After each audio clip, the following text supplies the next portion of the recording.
Hello, everyone, and welcome to Learn From Us podcast. As always, I'm Paul. Wait, you're Paul. Did you clap it in? I did. I'm Seth. Oh. How are you, Paul? Subscribe. Subscribe below. We have a guest today, Paul. We do. His name is Nick Gargano. Gargano? Gargano. Did I say it right? That works. He just told you like 30 seconds ago. You're from Medina? I live in Medina, but grew up in Brunswick. Paul is going to say, why are you sitting on this show? Yeah. And I told Paul that you don't really have an agenda to push. No. But We don't. You kept saying that. I'm like, we don't need an agenda to push. We just want to talk to people. well, I mean, You kept saying that. Like, he's not selling anything. I'm like, I'm not saying he's selling anything. I'm just wondering, like, what's his... we definitely have guests on that are pushing their brand, their personal brand, a company. And I think pushing is a little harsh. No offense to everybody who's already been a guest on our show. Oh, pushing, is that hard? Selling? Yes. Everybody's very sensitive these days. So my wife came across this handsome chap to your left there, Paul, and said, she's looking out for the Learn From Us brand. Well, thank you very much, Beth. She very much is. And but we've also, I guess you were like, so our kids are mutual wrestlers. Yeah. And describe the interaction that Beth had with you, right in that mic real quick. Go ahead. It was super interesting. I'm in the midst of selling a company, or trying to. And their focus on our valuation is very one-directional, and it's just not the case. It's Paul's favorite band, One Direction, by the way. Love them. It is. You make a joke about that, but I do love them. You do love them? Yeah, they're not together anymore though. Keep going. Harry Styles is fantastic. He looks a lot like Harry, yeah. I do. Keep going. Or like Harry Balls. Subscribe below. Subscribe. That'll get you more subscribers than Always, me, yeah. 100%. Yeah, keep going, Nick. And I was looking at a deck and to take them towards the medical direction of our product. And she started asking me what I was doing and kind of why I was scowling at my computer. Oh. And I was basically telling her that I'm mindlessly trying to put something together that needs to be explained verbally and in front of somebody. And PE So what firms. do you do, Nick? Why don't we start with that? Yeah. I have no idea what this guy does. Yeah. Tell me, Nick. Yeah, well, it's funny. So I asked him the same question. He gave and this is the same thing you said to me, Paul, the first time I re-met you back in the day. I said, what do you do nowadays? And you said, well, and I'm like, what do you mean? You're not just like a blank, or a blank, which I was. And I've actually started with your tutelage to become one of these people where like I had to fill out a form and they're like, what do you do for a living? And I was like, I don't know what to call myself anymore. I guess a photographer / business owner / I don't know. What do you put on that form? First off, I'm trying to get past your glasses right now. You don't think they're pimpish? I don't know where you came from. I think these are out of nowhere. Well, thanks for noticing. I did. 17 minutes later. I noticed them earlier, but I didn't want to say anything. What do you think? I like them. They're very different. Please come into my van so I can have sex with you. 4-year-old child kind of picture. Look going to them. From the last podcast a couple weeks ago, Paul very adamantly screamed, I love high school kids. So I told him we're going to have to get that in a drop in the podcast. But anyway, let's go back. Nick, it's not about my glasses or Paul's ego. It's about you. So tell us. I've heard him say that before. Tell us what you do. And because once I think our listeners hear what he does, I wanted to have you on because I'm always inspired by people who are doing things like what you're up to. So go ahead, Nick. Yeah, I mean, ultimately, I guess let's just talk about like what I want to do with my life, and that's collect people. And what I mean by that is I want to give the ability for people to find what they want to do, right? Most people are stuck in jobs, so on and so forth. So I put myself in position over the course of the past 15 years to ultimately get in and out of multiple businesses, and during that time, putting people in charge of them, allowing them to kind of fulfill their dreams, and maybe they didn't have, maybe fear held them back.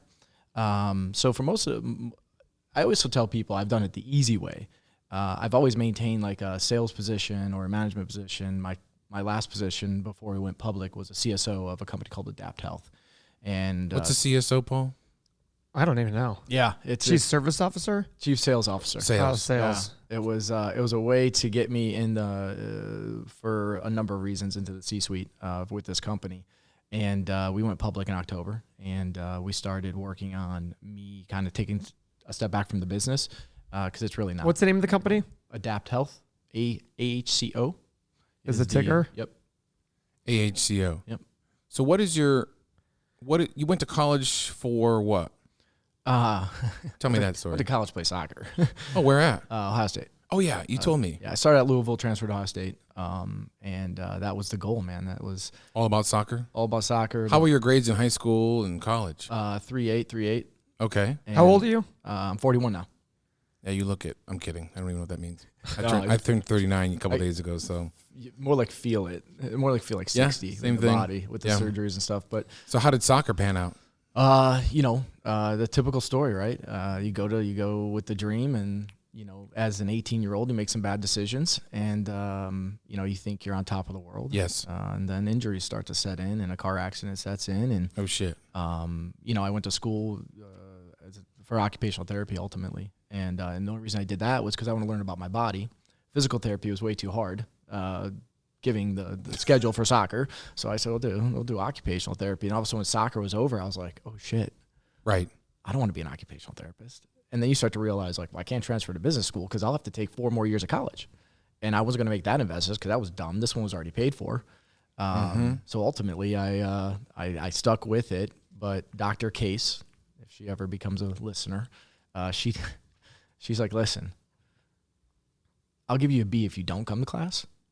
And go pursue business because you don't belong here. And I was like, I just needed someone to tell me that. Yeah. So I went and started a business, and me and my roommates and a few other friends bounced around, did some weird stuff, and actually ran that business till I was 24.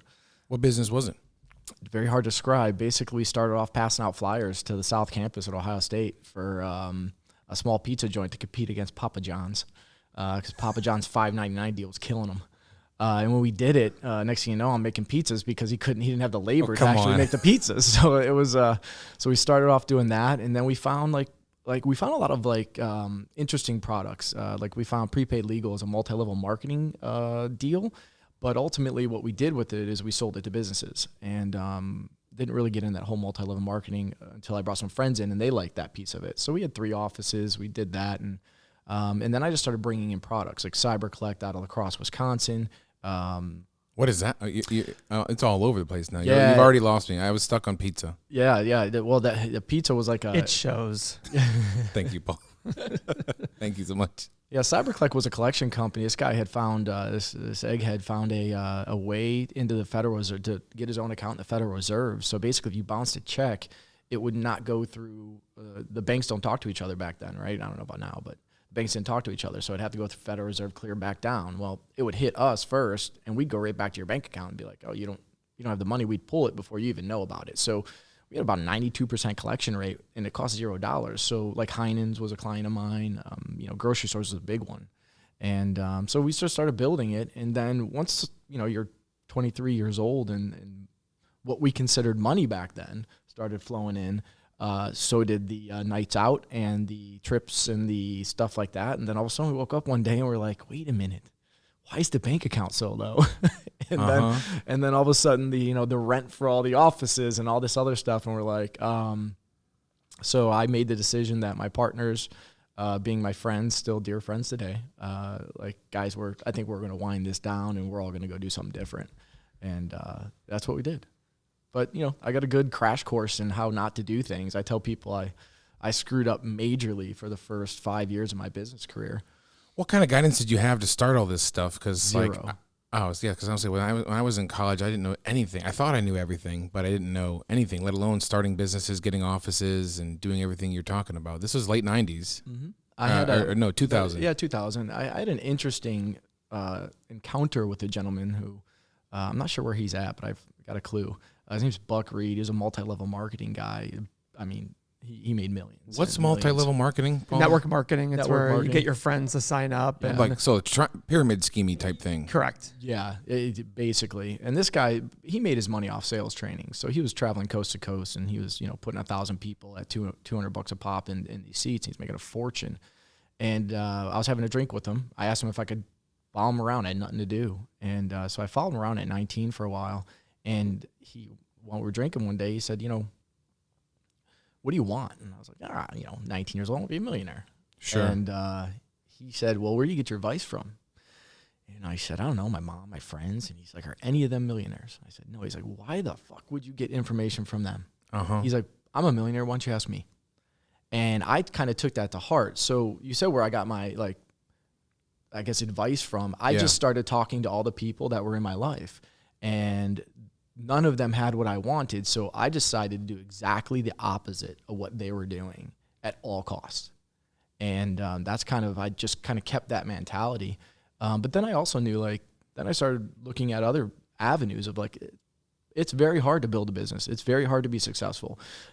Being a small business owner, okay, you're a slave to that too, right? Yeah. So ultimately I said, well, is there a way for someone to pay my bills, me to put solid effort in, get something else, maybe an education out of it, but yet still go pursue other things? Now, yes, do you have to not sleep as much? Do you have to maybe give up a lot of things in life? Sure, but how long do you have to do that for? The calculation wasn't there. I didn't know, but I said, let's go give this a shot. And I found these guys in New York when I was 25, and they gave me a crash course on how to live in New York and work in New York and grind it out. And I spent 15 years with them almost, but they allowed me to do my other ventures, and they knew about them, right? And they encouraged it. What position was this in New York? That was just a sales guy. So I started as a sales guy in Ohio, West Virginia for a great company called Drive Medical. And I got they were about 25 million at the time. They were the first Chinese medical product when it comes to durable medical equipment in the States. Invacare here in Elyria was the big dog at the time, and they wanted me to sell in their backyard an inferior product, which we absolutely knew was inferior at the time, but it was cheaper. And okay. But when you're dealing with the medical community and Medicare, I heard you said that if you talk about Medicare, Medicaid, I'm going to look at you with a blank stare in one of the podcasts. That was what I grew up in the Medicare and Medicaid world and payer sources and all that stuff. And back then they were making so much money. I don't need your Chinese inferior product. Get out of here, kid. And so I just grounded out, right? I stayed away from the big cities, went down to West Virginia, camped out there. They were cooler. I'd come in a suit. They call me IRS all day long. And that's how I grew up. My father always said, listen, man, if you're going to show up in somebody's house, you better be respectful. And if you're going to show up in somebody's business, you better be prepared for the conversation. And I've seen my dad throw pizza sauce on people for coming in without a suit on. And he owned a small pizza shop. Dad. He threw pizza sauce on people for not wearing a suit? Oh, yeah. Respect his business. The Italian? He's an old man, let me tell you. So he only sold to people who had suits on? No. People come to sell him stuff. Oh. Yeah. Gotcha. So I wasn't following there for a second. Yeah. So, at the end of the day, I stayed, those guys gave me my education, and they stuck me in their backyard of their biggest competitor, and I was successful. And as I grew, as I got better, they allowed me to grow. They took me to New York. I managed the whole East Coast when I was about 27. And then when they were failing. So just 2 years into this? Yeah, about 2-3 years in. But my boss was just a stud. All you had to do was pay attention. And again, remember my lesson from Buck Reed was someone has what you want. Just ask somebody. And he's still my mentor today. When you said I don't know where this guy is, but I have an idea. What did that mean? Is he in jail? I heard. Yeah, I heard he went to jail. That's what I heard. So when you first said that he's a millionaire, I immediately thought to myself, well, was he really a millionaire? I mean, it's easy to say that, but he definitely was. He had real estate. I mean, he was. And if you look at the numbers. Why is he in jail now? I heard it was tax evasion. I'm not sure. That happens a lot. What is that, Paul? I don't understand. People. What do you mean? What is that? I don't understand. Didn't pay your taxes, man. Who does that? Well, it's not only just not paying your taxes. I don't think that's. Or doing it wrong, or hitting it. I don't think you go to jail for not paying your taxes. You don't. By the way, I know for a fact you don't go to jail for not paying your taxes. I mean, to a certain extent. Right. Will Smith didn't pay his taxes. He didn't go to jail. What you go to jail for is, oh, look, I have 18 Lamborghinis and I'm going to put them all in my business name and deduct them all. That's what you go to jail for. So tax evasion itself is a very generic term. It's tax evasion. People always think, oh, he didn't pay his taxes. No. Oh. You just sat there and you wanted to cheat as much, or you don't report income. IRS hates when you don't report income. Right. They'll slap you on the wrist. Depends how egregious it is. They'll slap you on the wrist for other things, but not reporting income, that's a surefire way to get yourself in serious trouble. Interesting. So it seems like... So your first mentor is now in jail for tax evasion? Yes. Okay. And he's still today the best lesson I've ever learned. Paul, when did you start getting this mindset of you need to surround yourself with people who think a little higher than you? I don't know. I just... Because for me, it wasn't until I met you. Well, it was... I was thinking about it yesterday. I was thinking to myself yesterday, I'm like, we sat in high school. And I had no idea why I cared so much about investing in business. I have no idea why. Nobody was there to tell me, right? I just self-motivated. I actually, to this day, have only reached out to a handful of people who I want to be like, because I still think it's, we're talking about reading the book a time ago. I don't believe in one, like, hey, there's multiple ways to skin a cat. Have I ever said that before? You have to do what's right for you, what you feel is comfortable for you. And when we try to mimic anybody, I'm not saying that's what you're saying at all, Nick, but if you try to mimic anybody in how you go about in success, it's just, like, look at Warren Buffett. I very much, adore Warren Buffett's, investing style, but I don't do it like he does. You know what I mean? I believe in more debt than he does. But, so there's always different ways to do it. And I just read, come across things, hear things. To be honest with you, my personal opinion is, this is my personal opinion. If somebody sat there and said to me, every single person ever said to me, I should mentor you, I thought was a total douchebag. I'm like, okay, to me, it's more of like, let me hear myself talk. If I want to go mentor from somebody, I'm going to go ask them, hey, can I take you to lunch? What I've done before for several people. To me, a lot of mentors just like to hear themselves talk, right? We just had somebody, I just look at it going, I want to reach out to somebody. I don't want somebody to say to me, like, follow me. It's almost like this, like, right. You know what I mean? That's the way I look at it. But I could be wrong on it. I mean, that guy. Well, that might be holding both of us back, actually, because you wanted to start, like, this, entrepreneurship mentorship, but you weren't willing to, like, be that outward voice of just, like, begging people to hire you, and myself as well. So I'm starting a mentorship this afternoon, by the way. Yeah, but it was because somebody asked you. Somebody asked me. Somebody asked me the other day, by the way, hey, how much would you charge me to help me learn investing? And I'm looking going, okay, let's figure something out. But my whole point about it is, a hard part about mentorship is you have a lot of people who just like hearing themselves talk. So people always say to me, oh, you remind me of me when I was your age. I'm like, that's weird, because if I'm like you and I'm your age, I'm going to kill myself. That's what I think to myself. I'm like, listen, you're not where I want to be. So, I mean, Don's laughing, but it's serious. Like, what was that? Where is your microphone? Look at him. Don. Matt from Minnesota said to me, make sure Don has his microphone on him at all times. Don, go get on mic, because I'm going to be asking you about stuff. Yes, absolutely, Don. He's just like leaning back. Like, yeah, he was relaxing. We have an extra mic back there for Don, and he's sitting over here like he's having a cup of coffee. And he was relaxed. In the shadows, I kind of enjoyed watching him go. So anyways, we'll get back to Nick here, but the whole idea of learning from people, it's just, I get it from, there's too much information on the internet out there, but you have to be able to sift through the bullshit, which is how do you do that? Honestly, I look at the people's lives and how they live. I agree. Well, I mean, it's easy to say that, but like, to me, a flashy person, no, thank you.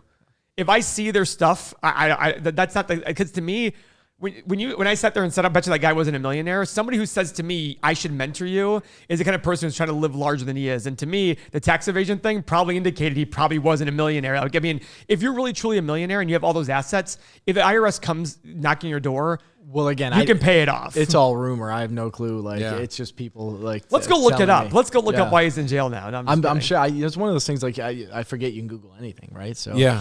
But on the mentorship side, it was more me seeking him out. That's why I followed him around. Yeah, right. That's And it's been like that throughout my career. When I got hired by Derek. Who's Derek? Derek Lampert's my first. The guy's the East Coast boss. guy? No, he's actually he's an Ohio State guy too, but he was working for them. That's how he found me. Mm-hmm. And he interviewed me, and at the end of the interview, he said, I got one more interview to do, and it's the owner's college roommate. And I walked out of there going, there's no way this new VP is going to not hire the owner's college roommate. So I was actually down the path of ADP to go kind of learn from them, I wanted to learn the back end business, payroll, HR, all that stuff. And I figured Why'd you want to learn that business? I always knew, like, I was still in that kind of phase of, like, I wasn't sure where I wanted to be, right? Or what I wanted to do with my life. I did know I wanted to be in business for myself, whatever that meant. I couldn't define that at that moment. So I wanted to take on positions that could get me closer to that goal. And at that time, 24, 25 years old, it made sense to me that one of my weaknesses at trying to run a business with my friends was the fact that I couldn't get employees up and going. I didn't understand the game. I didn't understand HR and what that meant. I didn't understand when someone come in and said, hey, you know, do you offer a 401k? Like, no, I'm 23 years old. I don't have a 401k. What are you talking about? Mm-hmm. So I was going to go down that path, and Derek called me up and he's like, hey, I'm going to give you the job. I'm like, man, you must be out of your mind. I said, I'm already down the path with ADP. I've accepted the job. And he goes, oh, well, then you're not the guy I thought you were. And I was like, that's a pretty bold statement. And I was like, what does that mean? He's like, well, you said you bet on yourself. He's like, you're just taking a paycheck there. He's like, I'm like, yeah, but they're offering a lot more money than you. He's like, no, they're not. He's like, they're offering you a paycheck. I'm offering you the ability to go make as much money as you want. How'd you take that info? I said, fine, big boy, I'm in. I call ADP, said, sorry guys, I got to cancel. And still to this day, he challenged me in that way where it was like, you know what? If I'm a man of my word and I was just interviewing, like, I'm going to go do this. Absolutely. So I walked in, and at the time I was married, and she's like, well, you know, when do you start for ADP? And that was considerably a lot more money, like up front. And tell us the numbers. So it was at that time, because my buddy was the regional, it was $92,000 plus commission. Base. For sales? For sales. This was in 2004 or 5? Yes. 2004. I believe that's good. That's good money. Yeah. Well, ADP is an interesting dynamic. Like if you're there, you really want to attach yourself to somebody. My buddy was the boss, so I attached it to him. So it was. Where were you going to be based out of? Here in Cleveland. For a minute, and then he was going to go down and I was going to take his position. Like it was all set up. And so when I walked in, the base for Drive Medical was $35,000, and with no guaranteed bonuses or anything like that. How'd your wife How take is that? a bonus a guarantee, by the way, folks? But we'll go into that later. We can definitely get into that. Here's a bonus, but we're going to automatically give it to you no matter what. Don't you find that? So I find that in sales though right now is if I put a comp package in front of somebody and the bonus is there and they don't achieve it, they're pissed. And they're not pissed at their performance. They're pissed at you. That you didn't pay them. Like, wait, I was 1% off. Okay, the goal was not to be 1% off. It was to be here. Paul cut bonuses like in Christmas Vacation just last year. I cut arbitrary bonuses. I did cut arbitrary bonuses though. I'm sorry, I just made that up. And the thing is, like, you know, we do, and to avoid the whole 1% off thing, we do. I don't want to have something be that way. We do graduated. But it's no different. I agree with you. You missed by $1. You better pull out $1 out of your pocket and put it in the fucking kitty. That's what I'm saying. Because I'm not giving you the bonus. Yeah. Oh. What do you mean, oh? No, I'm not surprised. It's just I didn't know that's how it goes down. I was just, Listen, I tell everybody, like, especially for apartments, when we do apartment leasing, I'm like, listen, don't come. If you need to lease your own apartment to get that thing done, you get that thing done. Because I look at it saying, I don't want to, and people might say there's that skirt in the system. Well, it might be, but I'm allowing you to. I'm basically telling you, if you need to spend $10 out of your pocket to get a $10,000 bonus, you are stupid not to. Yeah. And my goal is that number needs to say that. If it doesn't say that, get out of my face. Go ahead. I agree with you. Now, if the goal's unattainable, sure, and they have an argument. Okay. Well, my comment to them is, if the goal's unattainable, where were you? You know, when we 6 first months made the ago. goal, Yeah. saying, "Hey, this isn't very attainable," and why? Oh man, I need you to talk to the president. Never mind, I can't say that right. How did your wife take that pay cut info? How long were you married at that time?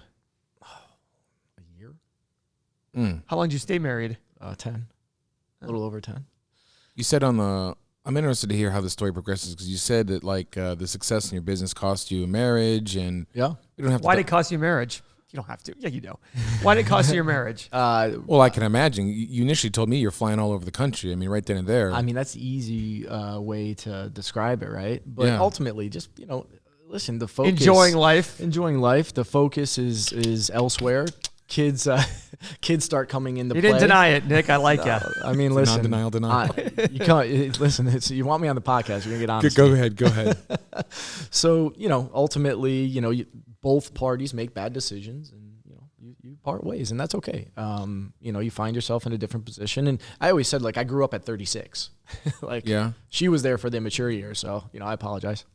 But it was a good learning lesson for me to set me up to a place where I can be right now. Where did you start? When did you start traveling a lot and having kids? Did that happen at the same time? 25. I've been traveling my whole life with soccer, right? So either it was Europe or it was, just soccer in the States. If you wanted to get seen back in the day, like, you had to be everywhere. Like, you just had to be out, because the college coaches didn't have enough money to come see you.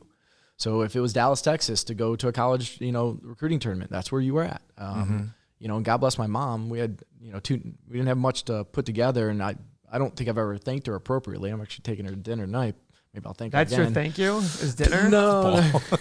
Well, How about a fucking house, pal? yeah, Jesus Christ. that's next on the list. Let me tell you. He's gonna start with McDonald's. Yeah, right. Just right. level It up just from there. It works out pretty well. Ball off Expectations, man. McDonald's. Yeah. Yeah, but the money that she spent to get me places. Because You're right. Dinner makes up for it. It absolutely makes up. It'll be a nice Olive one. Garden. Yes. Olive Garden, endless breadsticks and salad. I mean, listen. Then she could take some home. That's true. I mean, it's a Can you meal. box me salad and breadsticks? Well, I think I've if attempted. they bring it out, you can take the breadsticks home. But the I've reheat attempted. value, you should know, is just, yeah, very. On those breadsticks, it's they just turn terrible. into some sort of hockey puck like. I want to build a house, so I go get the breadsticks from. This is the logs you need. Just keep them coming. The walls will be built. So keep going with this sales position. This is East Coast sales position. But nowadays, you're like, how did you get from there to here? We still don't know what he does today. I know. We'll get to it. He's, It's like building up to We're at age 27. We got 14 years to go. And it actually speeds up pretty. It actually speeds up pretty quickly. okay. You know, after so. Nick, I'm kidding. No, Take I'm your with you. time. No, I'm with Tell the you. whole I'm story. with you. It's just funny.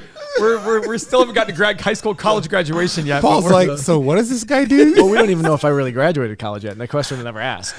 did you graduate Yeah, I college? No. I don't care if you did or not. Right? That was my another God. thing I wanted to talk to you about because I agree with your opinion on that too. But Mine or going to Paul's? college.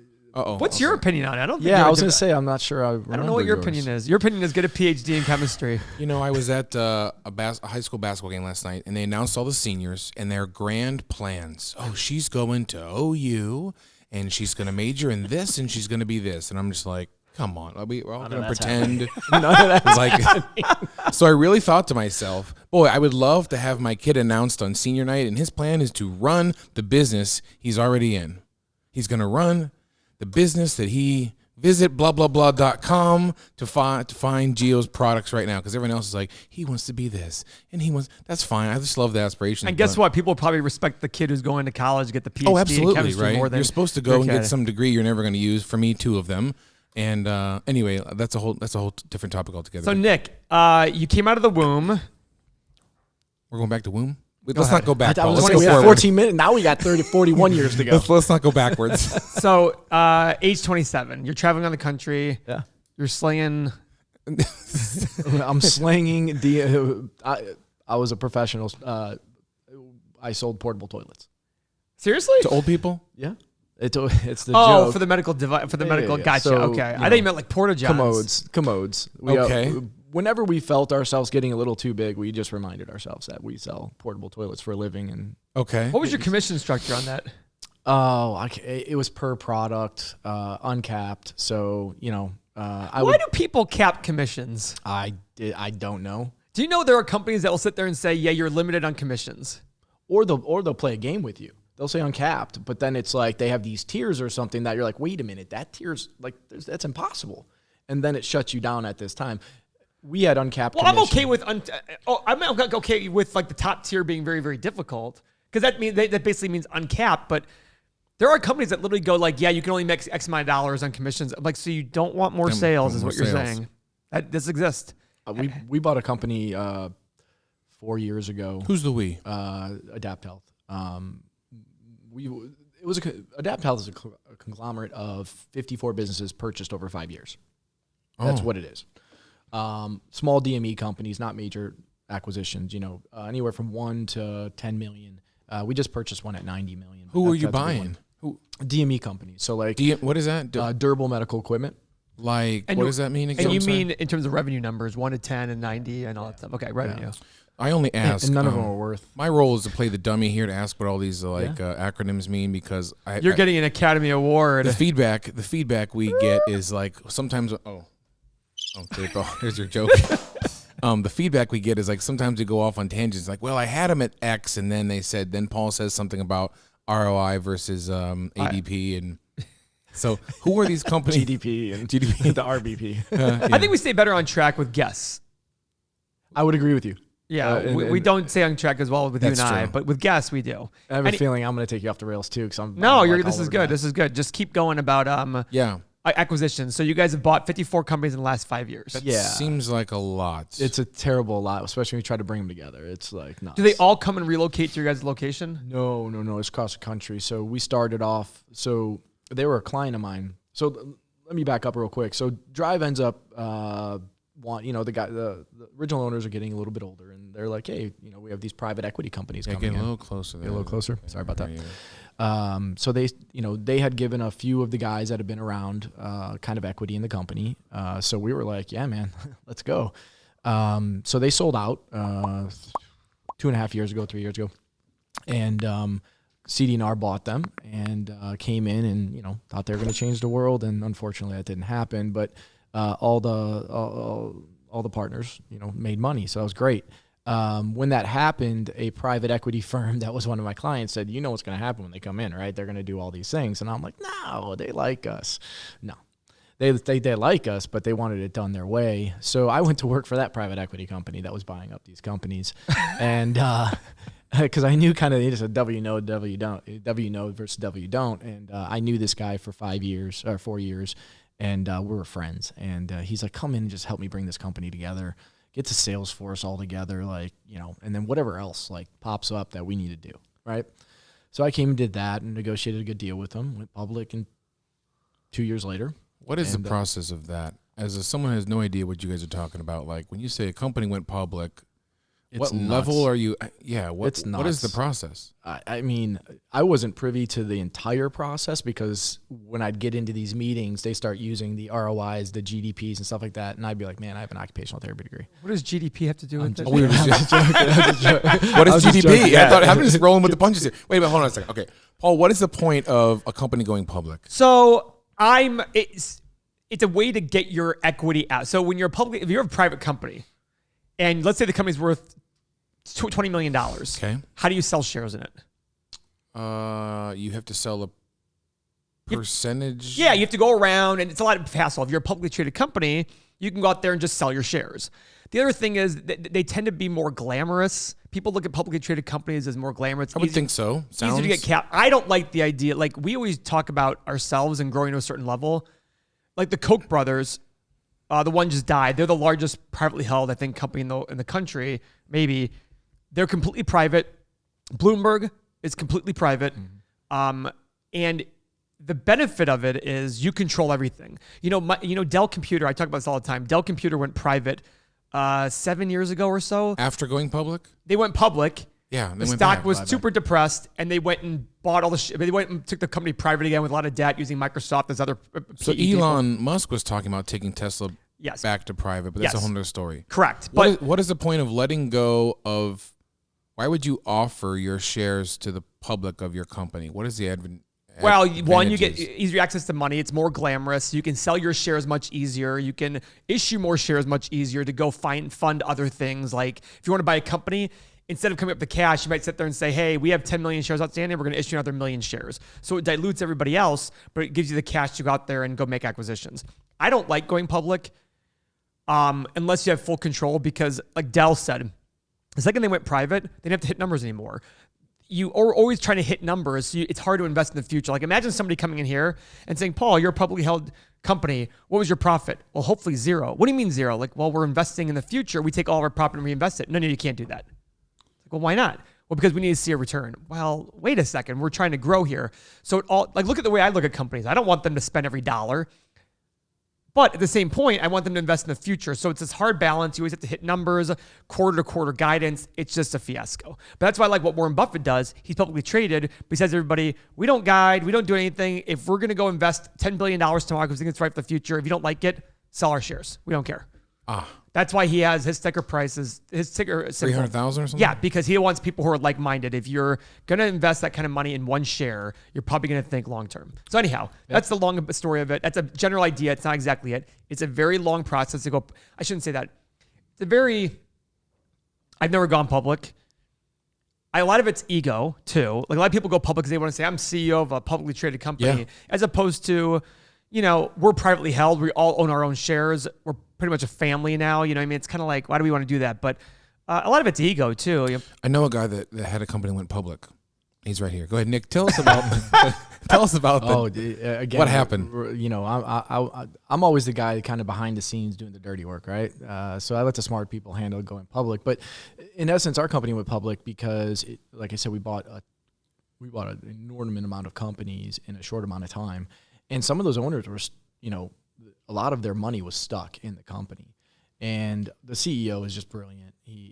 So we had a partner, they called it an Up-C. It was a very complicated way we went public. And he really did it so that folks that weren't in the business anymore, that still had a big stake in the business, could, ultimately maybe pull some money out. Well, that's pretty standard, by the way. Yeah. I mean, like you hear about companies like Uber and these guys, they go public so that the early investors can get their cash out. Okay. Sell their shares. Yeah. And make their money. And make their money back. And to be fair, Adapt Health has very little tradable shares. It's really held privately, the majority of it. So there's not a lot of supply out there to go out and buy a ton of. What happens if you shares. go public and no one cares? Well, then your stock doesn't go out. Exactly. And we started at 10. We're at 16.31, I think it was. So yeah, it's 16 and change today. I think a gentleman did an article on us on our valuation and why it was the right valuation, and I think the stock market reacted well to it, which was cool to see because it just shows the brilliance of our CEO. You guys make no money. Oh, we do. I can't talk about that, but yeah. Well, yeah, you can.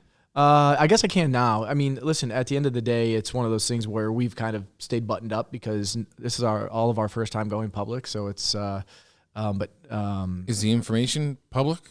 Yeah, it's all public. It should be there. Why do you say they're not making money, Paul? Because literally they're not making money. They're like Tesla, the Tesla of medical No, supplies? nobody's like Tesla. This is not nobody's like Tesla. It's interesting. So wait, is that a part of it? Once you go public, like all your stuff, all your info is out there, Yeah, right? it's all out there pretty much. A lot of it is. I mean, obviously you can't get inner workings from the company and things like that, but all the financials are out there. Potential acquisition stuff, like moves you're gonna make in the future, like that stuff is not public, and that can affect the stock, right? Insider trading, all that good stuff. So, but yeah, I mean, from a cash flow standpoint, if you kind of look at the balance sheet, we spit out quite a bit of money on a monthly basis. Now, what they do with that money, I don't know. So that's your current position now, still with this company? Yeah, I'm kind of transitioning to kind of a consultant to the CEO. Assistant to the regional manager, right? Paul's right. previous. I always say I never want to be the CEO. I want to be the guy behind the CEO. That the guy looks Paul back. just and stepped says, down as CEO. Yeah, CEO's it's a great title, man, but that's comes with a lot of pain. Yeah, he has erectile dysfunction, so he had to step down. But that stress can get to you. Yeah, he's been struggling with it. Actually, the side view of the podcast you can really tell. So, what have you gotten your hands into the last 10 years besides this company? Currently in the portfolio, I have a kind of t-shirt technology company in Akron that's struggling a bit, but I'm hoping he can get back on track. You're part owner of a. I'm just an investor, so I guess I'm of part what? owner. It's called Human Unlimited, and then the technology side is called Companion Labs. Human Unlimited is they shut it down for a little bit to focus on the technology, which was crazy to me, but I don't make those decisions. But it's a women's empowerment company, and Ray Lewis was wearing our T-shirts. Like, I'm not sure if he's the best spokesperson. But listen, it worked, and he was building the company, and then he found a way to optimize basically Facebook ads, and Facebook recognized him as, yes, you're costing us money, but we want our advertisers to actually make money. So on the bidding process, which I don't understand completely, it helps you kind of maximize the dollar you spend, and it was working really well. And some things happened, and so they're kind of rebuilding that. I am part owner in a restaurant and club in Dallas. Friends of mine that have been doing it for years. Can you talk about it? Yeah, absolutely. The restaurant will open hopefully next week. Wow. Are you going down? I think I'll go down. I think we've all been like, we want to open, but then we also know that patio season starts in about a month. Yes. For Dallas, and it might behoove us to have the grand opening during patio season. So, Paul, you're never going to get into a restaurant, are you? I never say never, but I have no interest. Yeah, I never thought I had. How'd you get into it? I mean, why? Well, it was how I get into anything. It was conversations with people and then understanding kind of what they've done in the past. My rule is like I don't look at a founder and say I'm gonna if they're first to the game, I don't care what your technology is. It's your first rodeo. I'm probably not going to dive down that rabbit hole. I'm more of like, is this your second or third kind of attempt? What have you learned? And, these guys have, multiple restaurants, all successful. Talk to a lot of their investors, and the way they structure the deal is pretty good. How so? So basically, wishful drinking will be, so you invest the money. I think I own 5% of it. And the deal is no management fees, nothing until the original investment's paid back. And at that point in time, then you just get your mailbox money.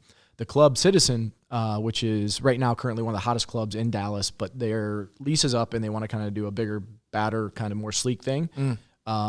Their deal is kind of different. Basically, you get 90% of the profits, up to 125% of your original investment. And then after that, it kind of flips. You get 20% in the mailbox money, which is interesting to me. And the investors in both scenarios, I think the longest payback in any of the restaurants were 16 months. Dallas is a different place. When something's new, the first 6 months, they'll pay for 3 years of the business, right? The key is, can you get the Tuesday, Wednesday, Thursday crowd? Mm-hmm. If you're making all your money from 11 to 2 a.m., it's not real investable. People don't. You're not going to be able to replicate that. So like Citizen, they'll replicate it, but they do it in different forms, in different investments. Wishful drinking, this concept is their first concept that they believe they can take LA, Phoenix. It'll work in multiple areas. Kind of a rosé all day, focused on women, tapas style, caviar and fries, stuff like that. Interesting dishes. That you can conversate about. If you've ever been to Catch in New York, it's a lot of greenery. What did it cost to put that up? My investment. No, I meant the total investment. $900,000, I think, was the total to get that going. But the build out was insane. We have 5,000 square foot patio, and in Dallas, that's wait, saying that 900,000 plus the build out? No, that paid for that. That gets us up and going. Now that's $900,000 investment money. They put the Sean and the guys that basically I say own it, run it. They put, I think, $500,000 of their own money up. So it's called $1.5 million. So that's on top of it. No, yeah, that's on top of it. Okay, that's on top of it. The investment money they took in was around $900,000. How do you stay sane doing all this stuff? I can hardly manage one business myself. Well, that's the beauty of it. I don't manage any of it. That's investing. Yeah, I mean, so the biggest thing I'm working on right now is a company called Tones. And that's the one where your wife found me. I was trying to build the deck and thinking. How do you spell it? T-O-N-E-S? T-O-N-E-S. What is it? So basically, it's an alternative to RFI technology. RFI technology is very cumbersome. What is that? What is RFI technology? So it's basically like radio waves. So to track things, so I can set a beacon up, and you want to track your, inventory. Okay, where stuff's at, and you can put things on, like you can tag them. Like let's say, like for my medical business, I could take my inventory, stick an RFI tag on it, okay, and then I'll know where that's at. Where you mean like physically in the world? Yeah. So it's very expensive, comparatively speaking. Is this a problem knowing where product is for companies? Oh yeah, especially my business, I'll give you what they call a POC, which is basically a small concentrator that produces oxygen, right? So you can travel with it. That thing costs anywhere between $1,500 to $2,000. Ah, okay. My reimbursement for the whole oxygen patient is around $400 a month. So let's say that oxygen patient passes away, God forbid, or just goes off service, and they have my product. Sometimes I get it back, sometimes I don't. Absolutely. Right? So if I know where it's at, if I know it's been turned on, if I know it's being used, that's huge benefit to me. Oh my, you're blowing my mind now, because I just realized like how many times people like get a breast pump after they have a baby, and then the breast pump's a little different because they're less expensive, right? Yeah. So we were one of the largest breast pump providers in the country, and yeah, that's a purchase. Like we get paid for that, and then you just calculate your profit on it. Like, is it profitable for us to sell that to you, right? And in some instances with some insurances it is, and some it isn't. That's where you make your decision on profitability. With oxygen, that's a mainstay of our business, and that's really controlled by Medicare because all the commercial insurances will follow suit, which really sucks. Because they'll say, okay, we'll give you 65% of Medicare. And we're like, man, we can't even do it for Medicare prices now. And you want to go 65%? We can't take your insurance, which sucks. I see. So access for patients in that game is becoming, I think it cut by 60% from the time of what they call competitive bidding, and I won't take you down that rabbit hole. Basically, they cut our fees by 60% from one year to the next. Okay. So imagine trying to run a business like that, right? That's why we're able to buy 50 businesses. So quickly, because there was a lot of people that just couldn't recover from that. So Tones is now you're working on radio frequency tracking of Tones is sound. It's not radio. Okay. Okay. So like this podcast, like if you wanted to get to your viewers when you're not talking, yeah, we're able to put inaudible sound in our conversation, and it will send messages to your, like when we're sitting here, like I saw on the podcast, says subscribe now, blah, blah, blah, blah. It could say, whoever was on the podcast, like, hey, go visit blah, blah, blah, blah. Here's a coupon for that. And it would show up on their phone. What are you saying right now? Yeah. So are you following this, Siddha? I don't know. So basically, it's a way to get information to people through sound. Without just telling them? Exactly. Well, think about this. You're driving by a Subway. Okay. And you're hungry, but maybe Subway's not on your mind. If they have my Tones product and you have a Subway app or an app associated with it, or Google has kind of opened the market on this, by the way. You'll drive past there and it'll ping you and say, hey, I see you're driving by. Why don't you come to Subway for a sandwich and I'll give you $1 off. But what if you're... What, Don? So Waze does this in a sense. Yeah. Yep. They're one of the bigger GPS systems that's kind of come up in the last 5 years. So if you're sitting at a red light, it'll pop up with an ad on That's your right. I've GPS seen that. telling you that this place is nearby. So it's very similar to what They're he's talking They're about. doing a lot of geofencing with that, Mhm. and we can do that too. That's kind of how we got Budweiser.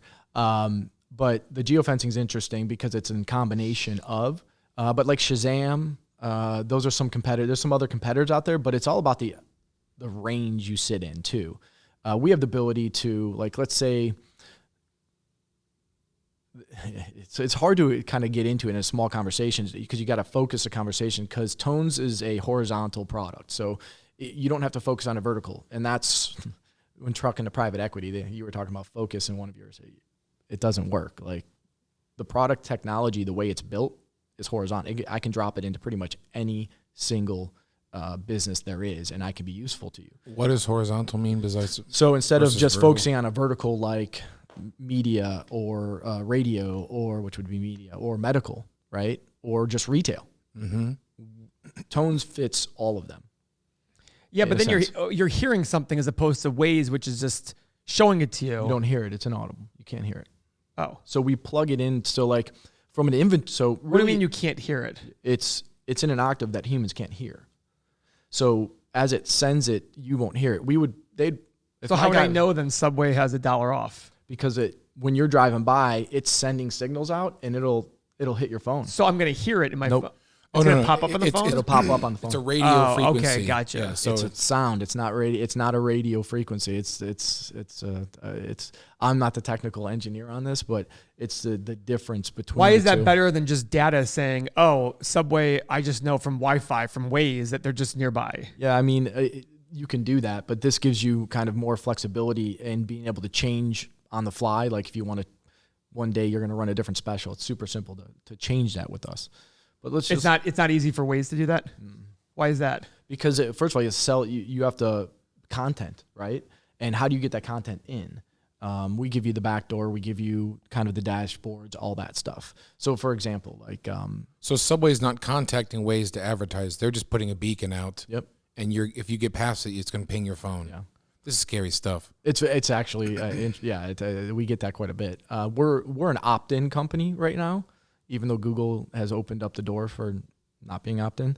But we want to keep it that way because we can start connecting people. You know, we're talking to, we've talked to Budweiser. We have a POC with them, a proof of concept with them. Walgreens, Walmart, Starbucks, McDonald's.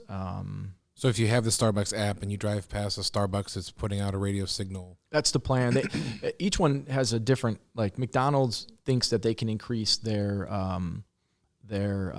drive-through revenue by like $1 billion or something using our product. Like they basically want to know that you're coming in, But not only do they want to know that you're in the drive-through, but they want to know what you ordered last time, and then they want to be able to pop up instantly, like, here's your last order, and here's some nice things that go along with that. Can you imagine, Paul, driving down the road and your fourth grader with their phone gets a picture of Chicken McNuggets advertising right in front of their game? So what's your job there? Your job is what? So initially, I was just an investor, and I was helping him kind of develop the medical side, just from afar. And more recently, how long has this company been around? 5 years. And what's the revenue right now? About $3 million. About $3 million.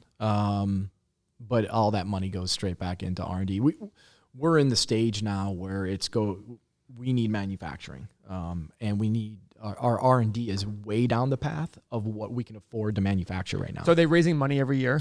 No, we've bootstrapped it through friends and family up to this point, and now we're at so Microsoft is. So it has raised money through friends and family. Yeah. Okay. Yeah. Friends and family, but it's how much has been raised so far? Oh, I don't know the exact number. The owner has about $4 million in of his own. The CEO, Tom Webster. And I venture to guess he's probably raised another $4 million, somewhere around there. But we're down the path now. We've been focusing more on, okay, we know it works. We have all these proof of concepts up and going, but now we need manufacturing. So we're kind of like, whoop, and we have 3 options right now. One is a bank in Canada that is super interested in funding us. There's a company in Louisville, Kentucky, which I was doing the deck for, and they want to kind of bring us in and help us and have them basically, or have us help them bolster the profits of their current company and then start building different verticals for them. And then there's Microsoft. Microsoft is, they'll just write the check and tell us to go away. I'm more pointing towards the company in Kentucky right now, because that gives us some leeway to do some fun stuff with it.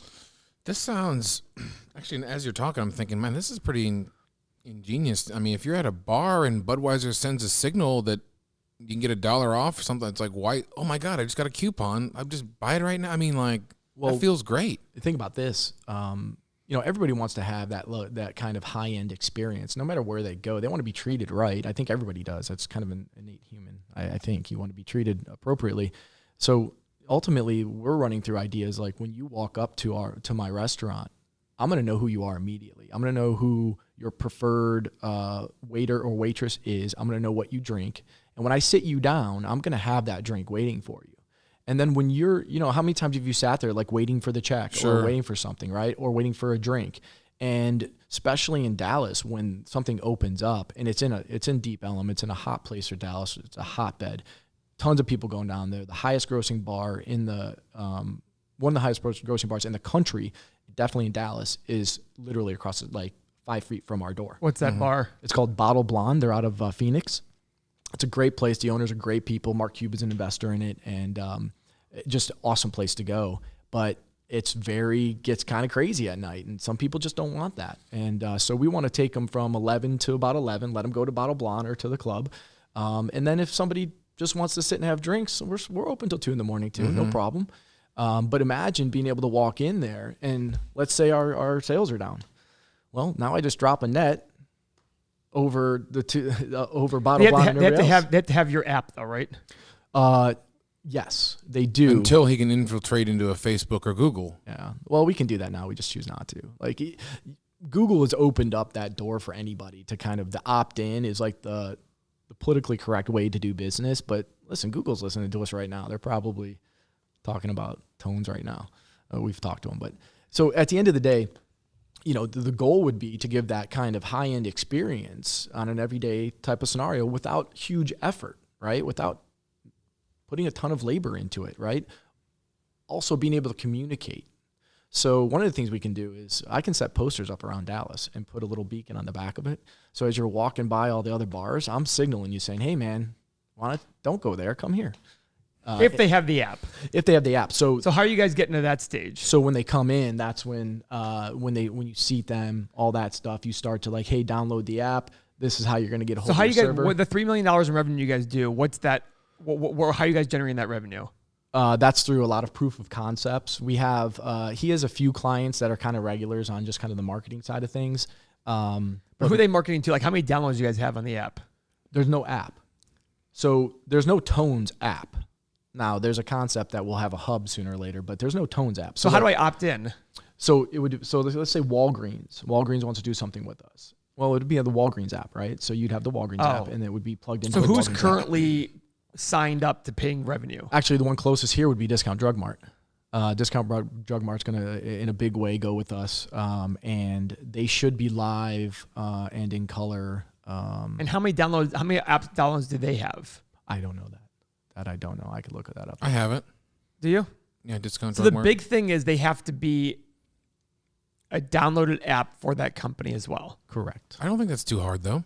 I think it's Starbucks. Everyone. yeah. Yeah, but Starbucks is, Starbucks. Yeah. Look at McDonald's. I don't have the McDonald's app, and I love McDonald's. You do. I have Chipotle app because I love Chipotle, but I order online on Chipotle. I never order McDonald's online. Well, think about that's one of the things that McDonald's wants to start to focus on too, Yeah. right? Like it's all about the focus of the business, right? So again, it's one of those things where one of the barriers of entry is opt in. Yeah. But I always tell people I don't need everybody. I need like 1%. Paul says that too. Like Yeah, it's, to a certain extent I say that. I don't All the time. I don't say the percentage thing, but I just sit there and say, every business is you don't need everybody. You need a certain. It's like Ferrari. What's their reason? They're not sitting there. So I get that. I guess so the $3 million in revenue. Like, who are your active biggest people right now?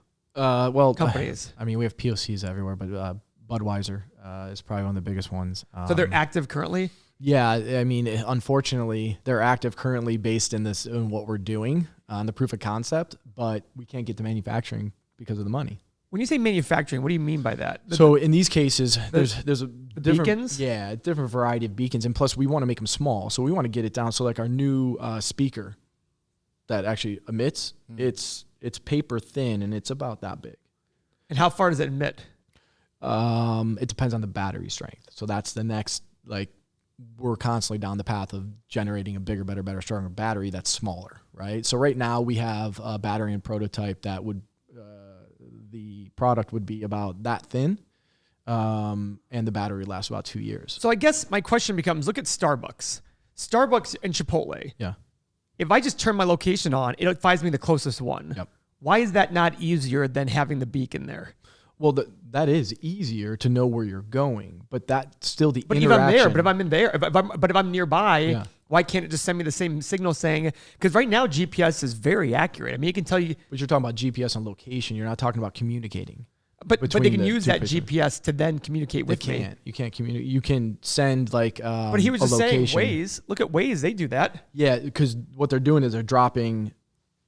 Somebody's paying to my now. Don't quote me on this, but to my knowledge, they're basically dropping a pin. Like someone says, "Hey, where you at?" Like, here, I dropped a pin. I think you're saying is Waze is taking your location and looking outward. This would be when I drive by, the location is now pinging me as a revert. But why would it be any different? It But just think knows. about this. Think about Chipotle knowing you're driving by, understanding what your order is right there, and saying, "Hey, by the way, we have your order ready. Just come on in." But why wouldn't that be the case anyhow? Like the way GPS works, you're right. It's sending here's where I am. Right.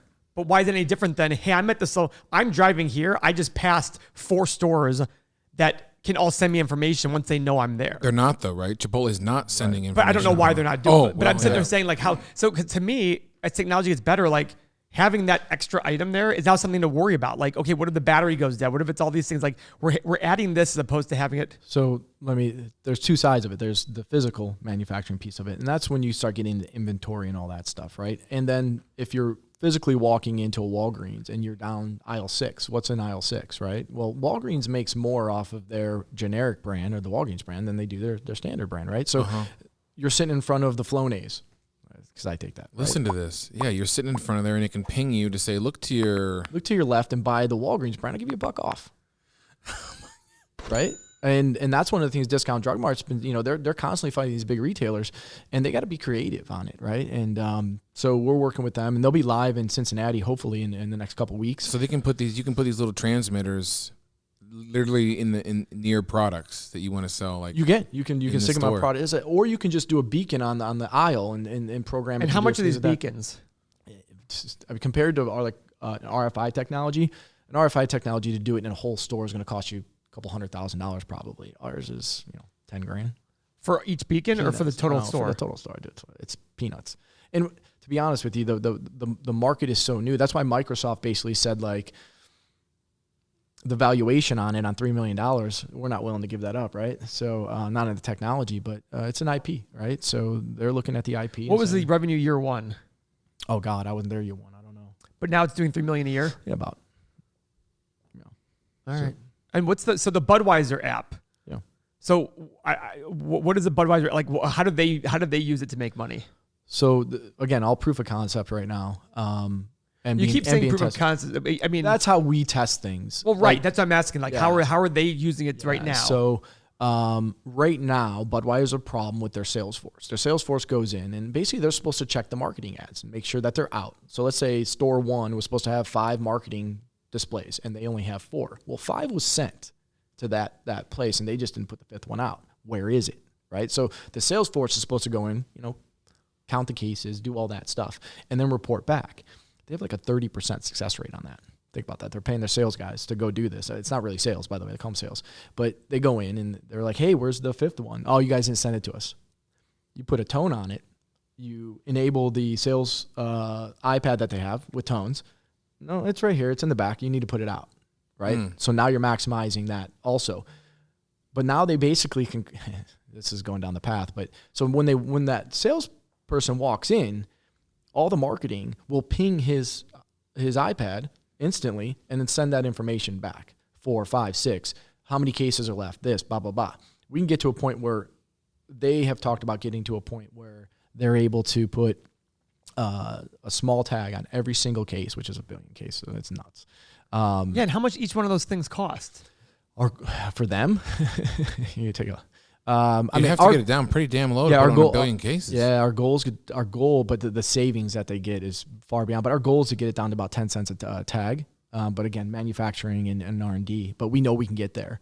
Right now, it costs about $1.50 to put a tag on. So some of our proof of concept stuff, obviously, we're This is just a listening tag, like it can't send signal, or yes. It'll send the marketing it would send the signals when you walk by. But think about this. Let's say they get to that point, right? And you walk in with the Budweiser app. I can now crowdsource my inventory. So you walk in with the Budweiser app into a grocery store. Okay. And it has tones on it because Budweiser enabled tones. And then everything in the store is enabled with tones. As soon as you walk in, everything pings and sends it right back to Budweiser. They can now crowdsource inventory. So what does that mean, crowdsource inventory? So instead of sending sales professionals or somebody you're employing, I'm just letting the general public walk in and ping and collect my data for me. Oh, I see. The person with the app is acting like an inventory cataloger. Yeah. Because it can ping all the... I mean, I can take you down to 18 different paths. Let's talk about the Nielsen ratings, right? Which is kind of apropos to what we're doing here. So ultimately, Nielsen struggles. They give you like a pager or something. They have 11, like in Utah, the guys that we know, it's like a sample of like 1,100 people. And they have like 83,000 people that listen to them. All we have to do, and most of these are streaming through apps and stuff now. All we have to do is tone enable through the music. We plug a tone in the music that you can't hear. It pings their phone if they're listening or not. So now you get a chance to sample all 83,000 people that have listened to you versus 1,100. Nielsen, they'd be done. And they're so expensive, it's unbelievable. We can do it for peanuts. See, I believe that one way more than I believe the store one. Like the store one, I don't know why I'm not, and this isn't me, I'm not a genius. I also said Facebook was the dumbest idea ever 15 years ago. But I look at that going, okay, that makes a lot of sense.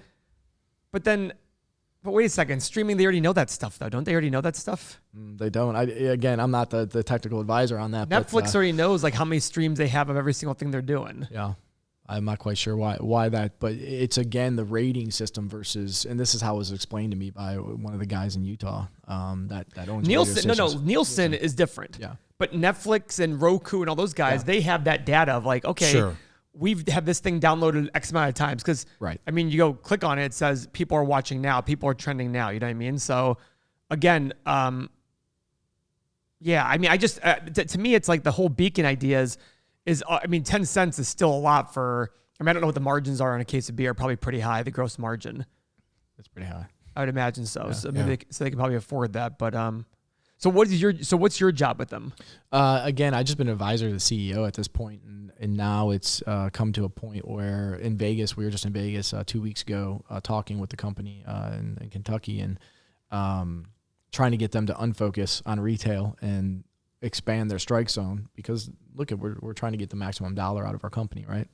And so finally he closed his computer. And he's like, okay, tell me about this medical stuff. And we walked him down that path. So that instantly puts me in the running to make sure that gets up and going. So I'm spending a lot of time. So are you on guys that. trying to sell it to this company in Kentucky? We'd love to. We'd love to sell a piece of it to it. We'd love to sell all of it, depending on what the deal would be. My ultimate fantasy is let them focus on retail. We're building an app right now in the medical community, me and another gentleman. So I told him, like, you give me $1.5 million a year to develop verticals for you. I'll bring a team in. We'll start our company. We'll build the verticals, and you just keep buying those companies from us. And the VC firm found it interesting because instead of selling the company outright, they can now just spin off companies and have exits all day long. And so that's the pitch at this point. Okay. So, Unless Microsoft comes in and offers, and then we're all just gone. I'm just nodding along at some of the stuff he's saying because this is over my head. yeah. I mean, okay. Gotcha. $3 million last year in revenue? Yeah. What's projected this year? Oh, to be honest with you, I've told, he's privately funded, so we just, privately held, we don't really care about it right now, what the revenue is. We're more focused on what's our direction. Is it going to be $25 million in investment money? Is it going to be a quasi partnership with a company in Kentucky, or is it going to be Microsoft buying? We're deep in that path with all three, and we're pursuing each opportunity as if the other one doesn't exist, obviously. And we're also pursuing still private money from other people because all three of those could go away. So what happens when you say Microsoft buying? As a total dummy, explain to me what exactly you're saying. They're just going to come up and gobble up the company, and you guys are basically hand over the reins to them. Yeah. You're done with Microsoft. Yeah, they're way too smart. They don't need us. They need they want the IP. They understand what it has. Like, they've been shopping us in their Redmond facility, so they basically built a mall with a convenience store, a grocery store, like all these things, and they bring Walmart through there. They bring Starbucks through there, and they show their technologies off. Their point of sale services, all those things, Sure. right? And so you get it all in one place. And they started tone enabling a lot of these stores, and people were going nuts for it. And so now it's, we've been in meetings. Right now we're meeting with, last week we were meeting with Apple because Apple's generating basically an electronic medical record with the watches and stuff, like your heartbeat. Like, it has all that information. If we can get our technology in there, we can kind of revolutionize the health industry also. So we were talking to them. It's been interesting because, I spent years trying to get appointments with people that, ultimately they weren't Microsoft or Apple or anybody. And now the door's opening, like, yeah, come in and talk. Yeah, absolutely. I think Microsoft's looking at us as a way to compete against Google in the pay-per-click type of scenario. And I'll take you down that rabbit hole one day. But that's their... I think what they're really excited about, because their retail division to my knowledge, is Google's kind of handing it to them right now. The retail division? Yeah. Wow. Yeah, Google's a machine, man. That thing they're smart. Microsoft's, don't get me wrong, Microsoft's brilliant. They're doing some things, but in that retail side, it seems like Google's winning the battle. Don, good luck titling this podcast. Just say random rants. Man, it's so much stuff over my head. Completely unbelievable stuff. So how many kids do you have? I have three. Maya, Max, and Madden. How old are they? Madden's 8. Max is now 13. Whenever they change age, I struggle with it. I'm always back on the last I can't remember which grade they're in either. Yeah, but. it's what grade I look at. I'm like, what grade you in? He's Yeah. like, seriously, Dad? Uh-huh. And then Maya is my beautiful daughter. She is 15, and Was she going to Highland here? yeah, man, she's in Highlands. She's a soccer player. She's for dealing you. with all those new freshman temptations and all the stuff that comes along with high school that you got to learn, right? How do they deal with, like, seeing you're traveling? What's family life?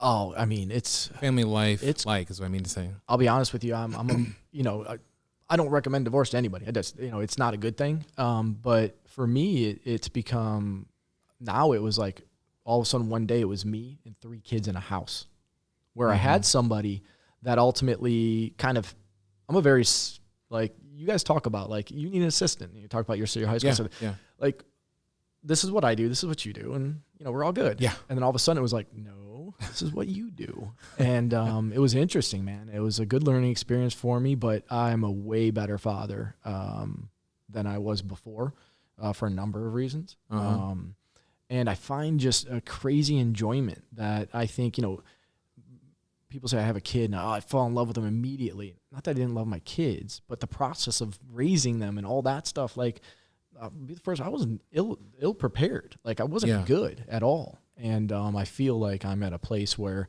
I'm listening more. I'm understanding more. My daughter kind of got in trouble the other night. And when she came home, she was like, I can't believe you're being this cool, Dad. And I was like, I'm not being cool. I'm just being understanding, or at least I'm trying to be. Paul, you'd be good raising a teenage daughter. Yes, choke slam. It'd be incredibly difficult. Well, my daughter's built like, she's kind of built like a businessman. Like, she's very, like, in your face. She doesn't deal. She's not like I don't deal with a lot of like the typical. I guess I hate saying that, but girl stuff as a teenager. She rationalizes things well in her mind. She's very headstrong. She knows what she wants. And when she puts her mind to it, she's good. And she's usually putting her mind in for good stuff. I mean, you know, being on the phone, maybe staying out a little too late, but she makes solid decisions. And she's very willing to talk about it, which is super interesting and awkward. Yeah. She brings up stuff in the car and I'm like, okay. Like, I don't even know what question to ask because I'm not sure I want to go down this path with you. But, you know, it's been... How long you been divorced? 6 years. Is your wife remarried? Ex-wife remarried? Basically. You know, not officially, but basically, yeah. So the kids bounce back? Yeah. Tough on them? You know, it's interesting. There's a lot of tough things in life. Emotionally, I think if you're there for them, like, I think the emotional side of it becomes very difficult if you're not attentive to it. But let's just be honest, when you're going through a divorce, you're emotionally dealing with something that's new also. Sure. So now you got these 3 little ones. And, you know, ultimately, you know, did you handle it well? I can pick out a few spots I did not. Sure. And then you have those conversations, right? You say, hey, you know, how you feeling?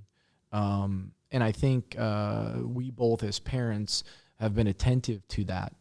But when I talk about like making it as an excuse to like why you do something wrong or like something's not going right in your life, like, listen, both houses are 5,000 plus square feet. They all play 3 sports. They get anything they want. Like, life is not hard. Yeah.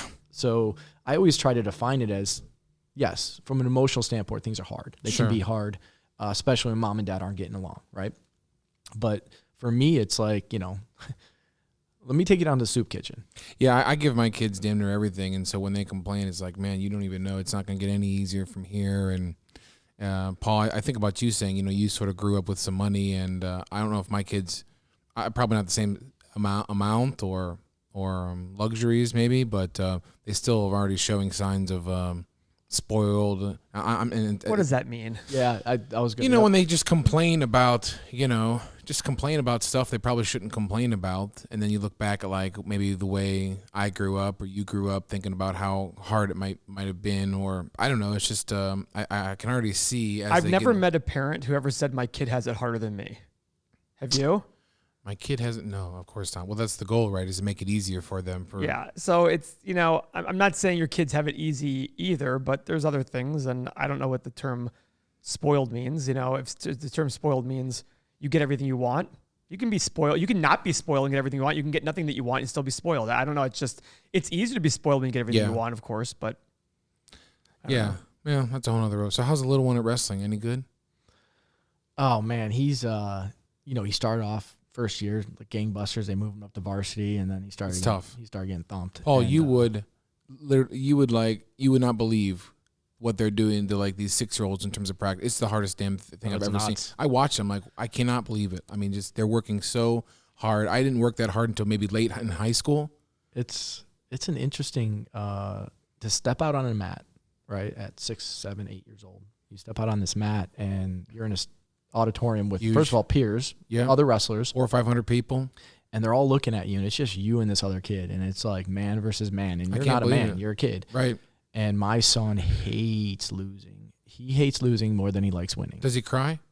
Oh, When he like loses? it's Yeah. insane. Mine Like too. I've been basically every wrestler cries. Some of the baddest dudes I know are wrestlers, most emotional beings in the world, and I think that's basically like the effort. That, again, it's all on you. You can't point to that other teammate Yeah, and say I like that man, about it drives some character, man. Paul and I, for our 10,000 subscribers, Paul and I are going to learn from us singlets and Russell. wrestle. Right here. No, we'll have to go to the gym. We'll have to go to the Oh, we're local gonna do it. gym. We're We're gonna going to do it. hire a ref. We'll have Don. We'll have Don in the ref outfit. That this wouldn't even be enjoyable for you. I'll well, tie- you probably would enjoy I'll that. tie one hand to my back, Yeah. but I'll have the weight. I'll play tennis with you with left hand. How about that? We should play more often. Should we? Yes, I'd love to play with you more. From what I understand, you guys like to play at 9 o'clock at night. Pass. Oh, Paulie Bear, come on. I am not playing at 9 o'clock at night. I'll play whenever you want. 9 a.m. in the morning, noon, meet me there. Nick, I'm going to have to rewatch this podcast to think about everything you said. This beacon thing has blown my mind. You know, I think I got into this. I invited you on because I was like, wow, what are other people doing in this world?